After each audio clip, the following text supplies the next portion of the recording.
एक दिन एक छोटी सी चिड़िया बड़ी तेजी से उड़ते हुए जा रही थी।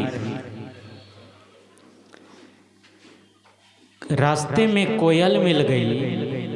उन्होंने कहा, चिड़िया रानी, तुम इतनी तेजी से उड़ते हुए कहाँ जा रही हो? चिड़िया ने कहा, तुमने सुबह सुबह समाचार नहीं सुना है? हाथी दादा का एक्सीडेंट हो गया है, जिसको मैं खून देने के लिए जा रही हूँ। कोयल ने कहा, अरे चिड़िया रानी, तुम्हारे शरीर में तो पाव भर खून नहीं है, तुम्हारे खून देने से क्या हाथी की जान बच जाएगी? चिड़िया ने कहा, ये मैं नहीं जानती, लेकिन जो कुछ मेरे पास है हाथी को बचाने के लिए उसे पूरा समर्पण कर देना चाहता हूँ।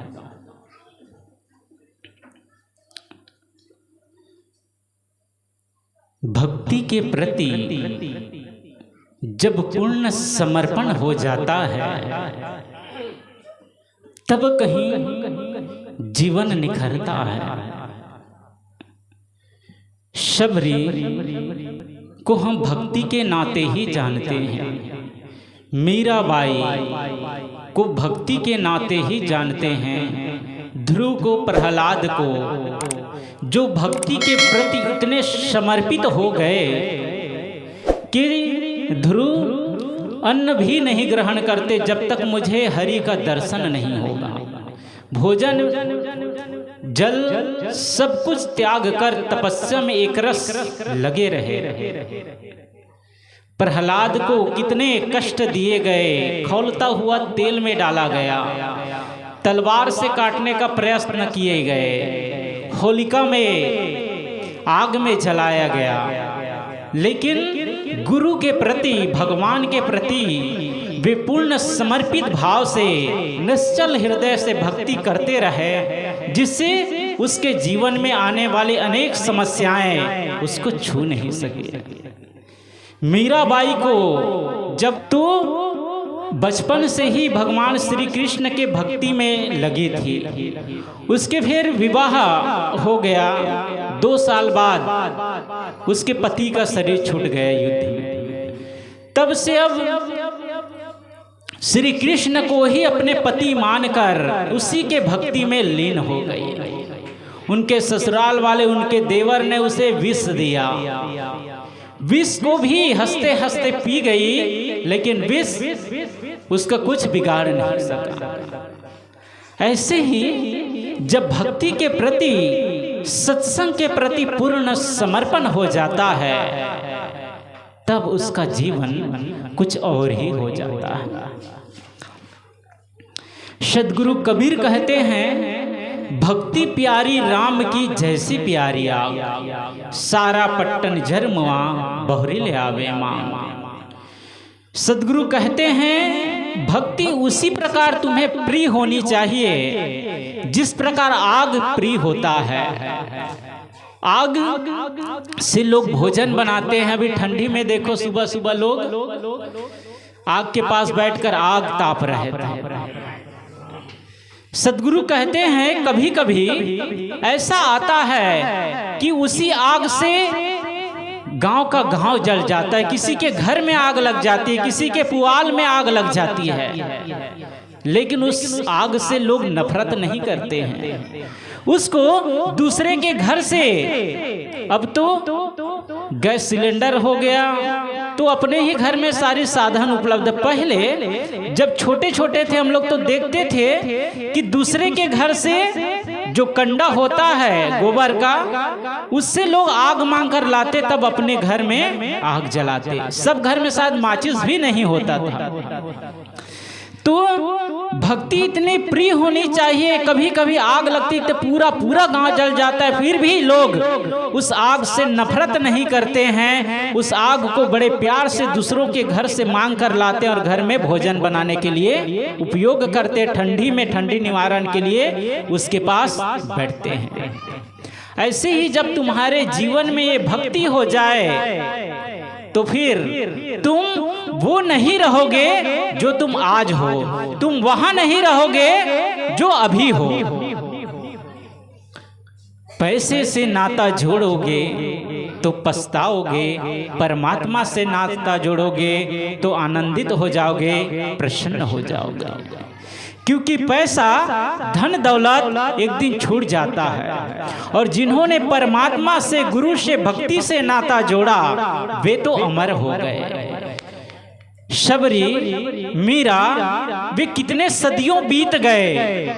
ध्रुव, प्रहलाद और जितने संत महापुरुष कितनों सदियां बीत गई, उनको हम जानते हैं। वे हमारे रिश्ते नाते में न मौसी है, न मामी है, न चाची है, न माँ है, कोई नहीं है। फिर भी उनको जानते हैं और श्रद्धा से उनके प्रति हमारे हृदय में एक अच्छा भाव आता है कि उनका जीवन भक्तिमय था। अपने ही 2-4 पीढ़ी के लोगों का नाम पता नहीं है, अपने ही पूर्वज का नाम पता नहीं है, लेकिन उन्हें इतने सदियां बीत गए, इतने युग बीत गए, फिर भी जानते हैं। क्यों जानते हैं? क्योंकि उन्होंने अपने जीवन में भक्ति की, भक्ति के प्रति, भगवान के प्रति पूर्ण समर्पण था। जब लंका विजय हो गया तो लंका विजय के बाद जो लोग भगवान राम के सहयोग किए थे वे सारे लोग अयोध्या लौटकर आए। विभीषण, हनुमान, सुग्रीव, अंगद, जामवंत और बहुत से लोग भगवान राम के साथ आए। जब भगवान राम राजगद्दी पर बैठे, सभा लगी, तो भगवान राम ने अपने भाइयों को, माताओं को और जो प्रजा है उन सब को, उन लोगों का परिचय कराए कि ये अमुक है, ये अमुक है। इन लोगों ने लंका विजय में हमारा साथ दिए थे और इन लोगों की अहम भूमिका थी। इन्हीं के वजह से इतने बड़े हस्ती जो रावण थे उस पर विजय मिला। तो सभा लगी, सबके परिचय कराने के बाद भगवान श्री राम सबको कुछ न कुछ पद देते गए। वहां अयोध्या में कुछ कुछ उन लोगों को पद दिए गए कि ये लोग बहुत योगदान रहा लंका विजय पर। जब हनुमान का नंबर लगा, हनुमान को पद दिया जाने लगा, तो हनुमान ने कहा कि भगवान मुझे कोई पद नहीं चाहिए।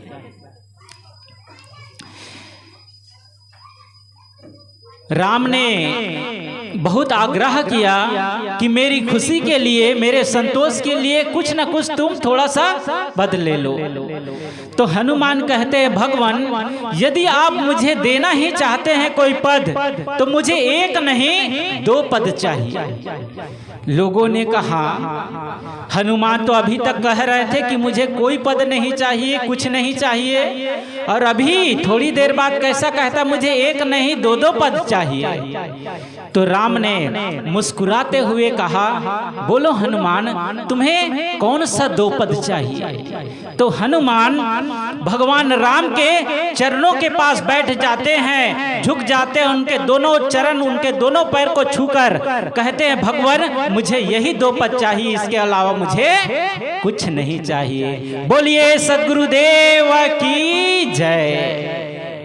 और इसी भक्ति के नाते, इसी उनके समर्पण के नाते जितने आज मंदिर भगवान श्री राम के नहीं है उतने आज हनुमान के हैं, गांव गांव में, गली गली में। और वो भजन लोग गाते हैं बड़े खुश होकर कि दुनिया चले ना, पंक्ति पूरा करे, दुनिया चले ना श्री राम के बिना और राम न चले थोड़ा जोर से कहे, राम न चले हनुमान के बिना। और अभी जब अयोध्या में भगवान राम के जब मूर्ति स्थापित किए गए तो प्रधानमंत्री उन्होंने कहा जहां जहां राम होते हैं वहां हनुमान भी उपस्थित होते हैं और उनके भी मूर्ति बनाया गया है, वे भी वहां स्थापित किए गए हैं। तो ये भक्ति के नाते, भक्ति नसेनी मुक्ति की संत चढ़े सब धाए, जिन जिन मन आलस किया जन्म जन्म पछताए। ये भक्ति ही मुक्ति का सीढ़ी है। यदि व्यक्ति कोई मंजिल तक पहुंचना चाहे तो उसके पहला कदम सही होना चाहिए। यदि पहला कदम सही नहीं होगा तो फिर आदमी कहां से कहां चला जाएगा। पिछले साल हम लोग यहाँ आए तो जब भागलपुर से निकले तो हम लोगों को कुछ देर जाकर के इधर अमरपुर के लिए रास्ता पकड़ना था, लेकिन सोचे कि सीधा रास्ता जाता है। बहुत पहले आए थे लेकिन उतनी याद नहीं थी, तो हम लोग ये अमरपुर वाले रास्ता नहीं पकड़े, सीधे चले गए भागलपुर से सीधा। 1 घंटे बीत गए, 1.5 घंटा बीत गए, अभी तक देख रहे हैं अमरपुर अभी तक नहीं आ रहा है। और सामने लिखा था कि जर्सीडी इतने किलोमीटर। लोगों को पूछे, भाई अमरपुर अभी तक नहीं आ रहा है, भागलपुर से तो 25 किलोमीटर है और कितने 1.5 घंटा हो गए, गाड़ी चल ही रही इतनी स्पीड में, कहाँ है अमरपुर। लोगों ने कहा महाराज ये अमरपुर का रास्ता नहीं, ये तो ये झारखंड चली जाएगी, जर्सीडी आगे लिखा है, आप लोग गलत रास्ते में आ गए हैं। आप लोग यहाँ से जाए, पहले बांका जाइए और बांका से तब फिर वहां उधर फुल्ली डुमर खेसर जाइए, तब उधर से फिर घुमाते घुमाते सुबह से चले थे, शाम के 5 साढ़े 5 बज गया, तब यहाँ पिछले साल पहुंचे थे। तो जो रास्ता जो हमने चुना था, जिस रास्ते पर चले थे वो रास्ता गलत पकड़ा गया था, इसलिए गाड़ी तो स्पीड में चल रही है, लेकिन जितनी गाड़ी स्पीड में चल रही उतने मंजिल से दूर होते। सदगुरु कबीर कहते हैं भक्ति नसेनी मुक्ति की, तुम मुक्ति तक पहुंचना चाहते तो प्रथम सीढ़ी क्या है? भक्ति है। यदि तुम्हारे जीवन में भक्ति नहीं है तो मुक्ति रूपी मंजिल तक तुम कभी नहीं पहुंच सकते। जो व्यक्ति पूर्ण समर्पण के साथ भक्ति के पथ पर लगता है उसका जीवन रूपांतरण होने लगता है। कोई व्यक्ति गुरु से दीक्षा तो ले लिए लेकिन उसके जीवन में कोई सुधार ना हो, गलत खान पान ही करता रहे, तो फिर गुरु से जुड़ने का कोई प्रयोजन नहीं रहा, कोई उसको लाभ नहीं मिलेगा। जैसे कोई किसान खेती करना चाहता है तो बीज तो डाल दे, लेकिन वो बीज डाल दिया, खेत में देखने जाता ही नहीं कि खेत सूख रहा है, पानी की जरूरत है कि खाद की जरूरत है कि दवाई की जरूरत है, पौधे में कीड़े लग रहे हैं। किसान निश्चित है, वह सोचता है हमने बीज तो डाल दिया है, अब फसल तो बहुत अच्छी होनी ही है, इसमें कोई संदेह नहीं है। लेकिन जब कीड़े लग जाएंगे तो सारी फसल तो कीड़े ही खा जाएंगे, उसमें फल कैसे आएगा? फसल तो यदि पानी नहीं डाले तो फसल तो सूख जाएगी, पौधे सूख जाएगा, उसमें दाने कैसे पड़ेंगे? यदि खाद नहीं दिया गया तो पौधा बढ़ेगा कैसे? उसको पोषण कैसे मिलेगी? उसको शक्ति कैसे मिलेगी? जो किसान बीज डालते हैं लेकिन निरंतर उस खेत पर ध्यान देते हैं, सिंचाई करते हैं, खाद देते हैं, पानी देते हैं, दवाई देते हैं, उसको निरंतर देख रेख करते रहते हैं, तब कहीं फसल अच्छी से होती है और वो फसल को देखकर बहुत हर्षित होता है, आनंदित होता है। जो व्यक्ति भक्ति से जुड़ तो गया लेकिन फिर उसके बाद वो सत्संग नहीं करता है, घर में पूजा पाठ नहीं करता है, कभी उसके घर में संत गुरुजन नहीं जाते हैं। सदगुरु क्या कहते हैं? जागर गुरु की भक्ति नहीं, संत नहीं मेहमान, ता घर यम डेरा दिया, जियत भया मसान। क्या कहते हैं, जागर गुरु की भक्ति नहीं, जिस घर में गुरु की भक्ति नहीं होती, पूजा नहीं होती, और संत नहीं मेहमान।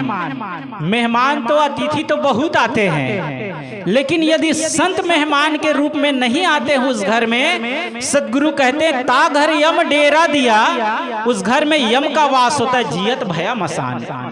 वे घर के लोग कैसे रहते हैं, एक दूसरे से गाल फुलाए रहते हैं, एक दूसरे से बातचीत नहीं करते हैं, घर में मधुरता नहीं रहती। जैसे कोई गाड़ी चलती है ना, तो गाड़ी चलती तो उसके पहिया में खटपट खटपट आवाज होता रहता है।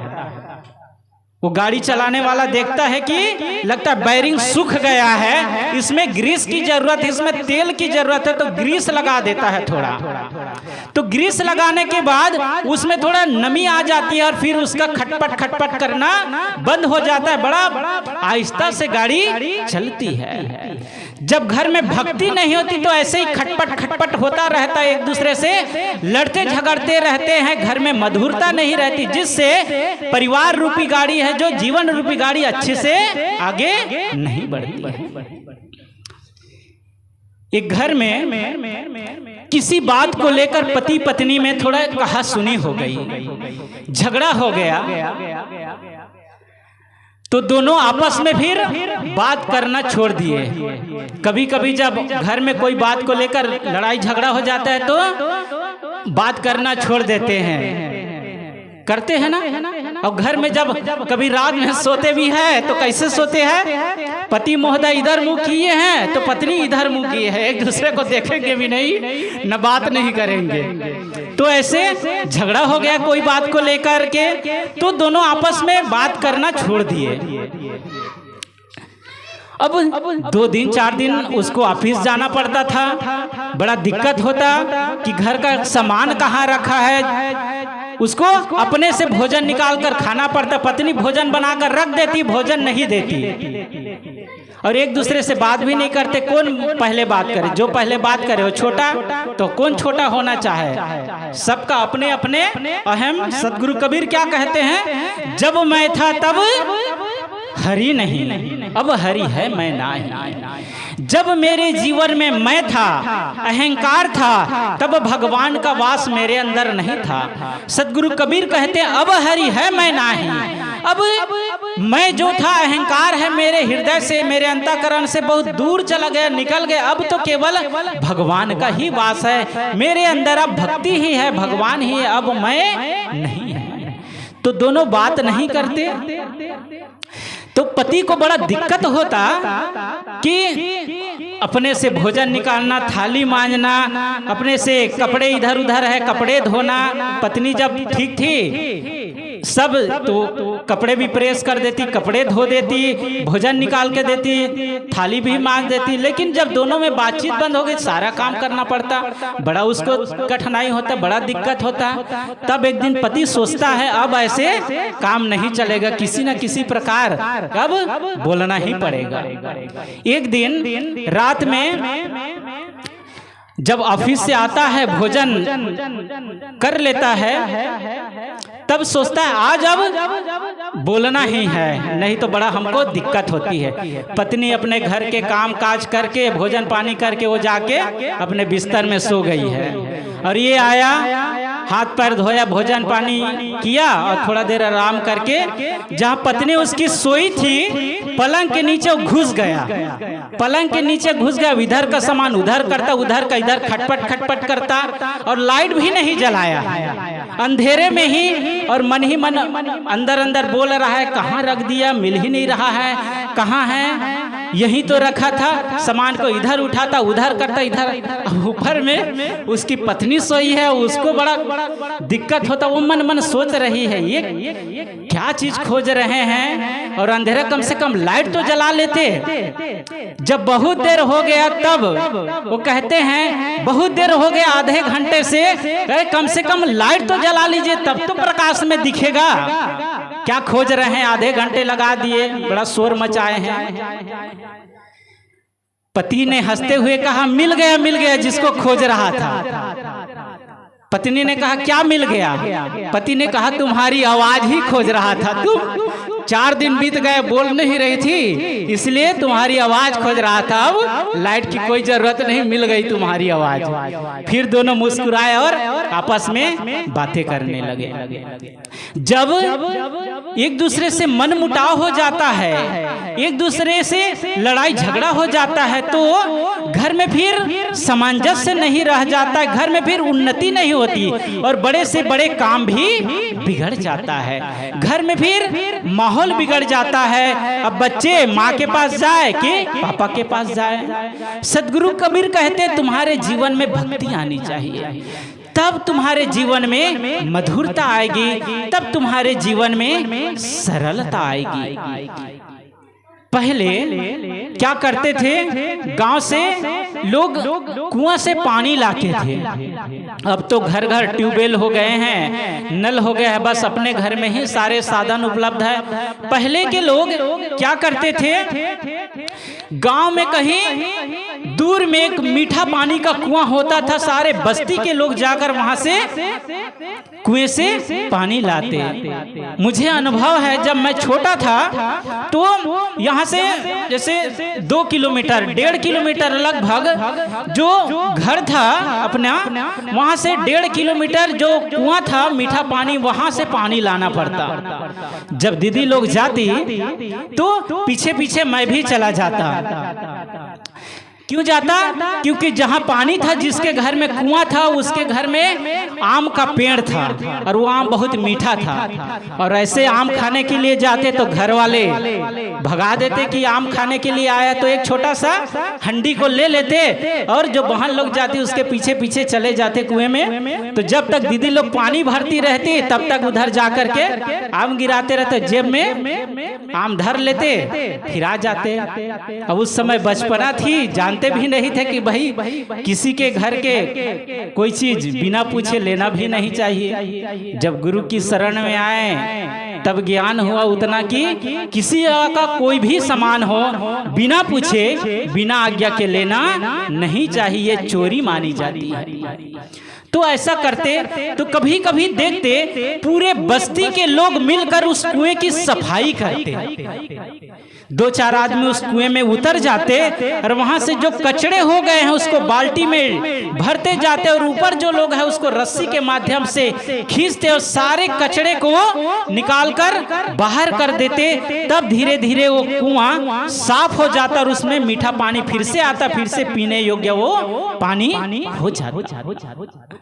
ऐसे ही जो भक्तिवान आदमी है वो अपने अंतःकरण रूपी कुआं से विकारों रूपी जो कचड़े हैं उसको निकालता जाता है। तब उसके अंदर में मिठास आती है, तब उसका व्यवहार अच्छा होता है, तब उसकी वाणी अच्छी होती है, तब उसका कार्य अच्छा होता है। जो आदमी भीतर कभी झांकता ही नहीं मेरे अंदर कितने कचड़े हैं, वो तो दूसरों को देखता है कि दूसरे में कितनी बुराइयां हैं, दूसरा क्या कर रहा है। ये भक्तिवान व्यक्ति का लक्षण नहीं है। भक्तिवान व्यक्ति अपने को देखता है, वो दूसरों को देखता ही नहीं, दूसरों पर शासन नहीं करता, दूसरों को बस में करने का वो प्रयत्न ही नहीं करता है। वो तो एक फूल की भांति घर में रहता है। जैसे कोई यहाँ भी अगरबत्ती जला देते हैं तो अगरबत्ती जो जलाया जाता है उसकी खुशबू चारों ओर इस स्थान को खुशबू से भर देता है। वैसे ही जिसके हृदय में जब भक्ति उतर आती है तो घर में एक उसका जीवन अलग ही होता है। वो वैसा ही होता है जैसे संतों ने कहा, कमल पत्र है संत जन रहे जगत के माही, बालक केरी धाय जो आपन जानत नाही, आपन जानत नहीं। वो वैसा ही रहता है जिस प्रकार कीचड़ में कमल होता है, कीचड़ से ऊपर उठकर, वैसे ही जो भक्तिवान व्यक्ति होता है वो संसार में रहते, परिवार में रहते ऊपर उठकर जीता है। उसका जीने का तरीका, बैठने का तरीका, बोलने का तरीका, व्यवहार करने का तरीका अलग ही होता है, जिससे सबको प्रसन्नता मिलती है, सबको शांति मिलती है, सबको सुकून मिलता है। और उसके घर के लोग उसकी प्रतीक्षा करते हैं कि कब हमारे मम्मी जी आए, कब हमारे पापा जी आए। सुंदर स्वभाव वाले पति की पत्नी रात के 9 बजे की घड़ी देखती है। क्या कहते हैं, जिसके हृदय में भक्ति है, जो भक्ति को जीता है, उसका स्वभाव कितना सुंदर हो जाता है। यहाँ संत जन कहते हैं, सुंदर स्वभाव वाले पति की पत्नी रात के 9 बजे की घड़ी देखती है। क्यों? क्योंकि रात के 9 बजे ऑफिस से काम करके उसका पति है आ जाता है। आज 9 से 9:05 हो गया, अभी तक उसके पति नहीं आया है। तो जो सुंदर स्वभाव वाले पति है, उसकी पत्नी बारंबार घड़ी देख रही रात की कि अभी तक नहीं आए। रोज 9 बजे घर में आ जाते थे, 9:05 हो गए, 9:10 हो गए, 9:15 हो गए, अभी तक नहीं आए, अभी तक नहीं आए। क्या बात है? कोई ऐसी कोई बात तो नहीं हो गई कि उनको आने में लेट हो गया? बारंबार वो देखती है, यही सोचती है, अभी तक नहीं आए, अभी तक नहीं आए, क्यों नहीं आ रहे हैं? खराब स्वभाव वाले, कठोर स्वभाव वाले पति की पत्नी सुबह के 9 बजे की घड़ी देखती है। क्या कहते हैं, सुंदर स्वभाव वाले पति की पत्नी रात के 9 बजे की घड़ी देखती है और वो सोचती है अभी तक नहीं आए, अभी तक नहीं आए, अभी तक नहीं आए। क्या बात है? कठोर स्वभाव वाले, कटु स्वभाव वाले पति की पत्नी सुबह के 9 बजे की घड़ी देखती है। वे सोचती है कि अभी तक नहीं गए, ये तो 9 बजे रोज चले जाते थे ऑफिस, अभी तक 9:10 हो गया है, अभी तक नहीं गए, अभी तक नहीं, आज घर में ही रहेंगे क्या? वे सोचती है जितने देर ये घर से बाहर रहते उतने घर में शांति रहती है, सुकून रहता है। तो वे लोग सोचते हैं जितने जल्दी से जल्दी ये ऑफिस चले जाए ताकि हम लोगों को थोड़ा आराम मिले, शांति से रहे। नहीं तो बस घर में डांटते डबरते रहते, ये नहीं किए, वो नहीं किए, ये क्यों यहाँ पड़ा है, ये ऐसे हुआ, सबको परेशान करके रखते हैं। तो उसकी पत्नी सुबह के 9 बजे की घड़ी देखती है, अभी तक नहीं गए, अभी तक नहीं गए। अब हम सब अपनी ओर देखें कि हमारे घर के लोग, हमारे परिवार के लोग रात्रि वाले घड़ी देखे कि सुबह वाले घड़ी देखे? कौन वाले घड़ी देखे? रात्रि वाले घड़ी देखती है तो फिर थोड़ा अपने आप को, दिशा को थोड़ा बदलने की जरूरत है, तब कहीं मुक्ति रूपी मंजिल तक पहुंचेंगे। घड़ी देखती है तब तो बढ़िया है कि हाँ, बढ़िया, आपका व्यवहार, आपकी वाणी, आपका स्वभाव अच्छा है। मैं कह रहा था कि जिस प्रकार कुएं से सारे विकार निकाल दिए जाते हैं तो वहां का पानी निर्मल हो जाता है, पवित्र हो जाता है, पीने योग्य हो जाता है। ऐसे ही भक्तिवान व्यक्ति दूसरों को नहीं देखता, वह स्वयं को देखता है कि कहीं मेरी वाणी से किसी को दुख तो नहीं पहुंच रहा है, मेरे कार्य से किसी को तकलीफ तो नहीं हो रही है। वो ऐसा फूक फूक के व्यवहार करता है, फूक फूक के कार्य करता है जिससे किसी को तकलीफ नहीं होती है, किसी को दुख नहीं होता है।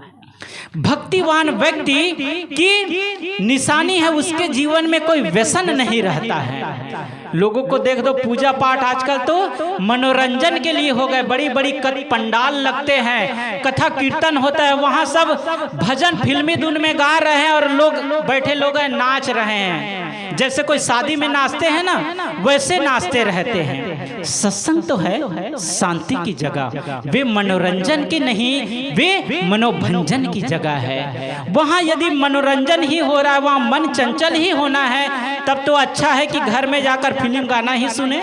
जब मन को चंचल ही करना है, जब बीमारी को ही बुलाना है, तो डॉक्टर के पास क्यों जाना? घर में अनाप शनाप खाते रहो, बीमारी तो अपने आप आ जाएगी।